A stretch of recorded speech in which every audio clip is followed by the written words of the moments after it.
අව්වට වැස්සට හුරු මිනිසුන්නේ දෑතේ විරියෙන් රටවල් නැගුණේ. අද පෝය දවස රැයක් දවාලක් නැතුව මේ කොළඹ කොටුව රේල්වේ ස්ටේෂන් එකේ මිනිස්සු වැඩ.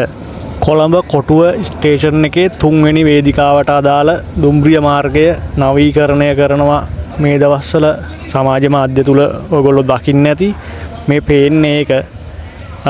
ඊටාම ඉක්මනින් මේ කටයුතු සිද්ධ වෙනවා.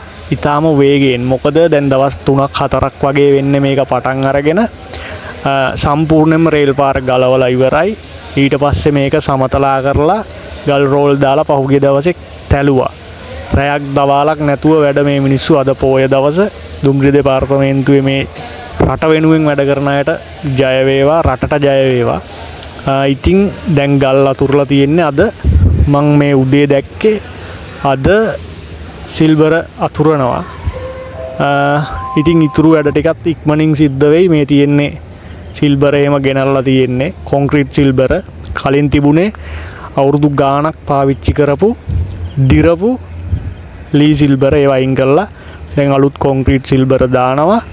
ඉතින් කොච්චර කාලෙකින්ද මේ වගේ දෙයක් සිද්ධ වෙන්නේ අවුරුදු කීයකට පස්සේද කියන්න මම හරියටම දන්නේ නැහැ.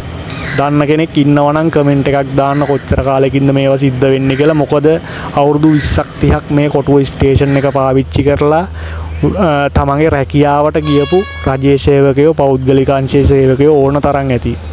මේක දැකින අය දාන්න කමෙන්ට් එකක් කොච්චර කාලෙකින්ද මේ වගේ දෙයක් සිද්ධ වෙන්නේ කියලා.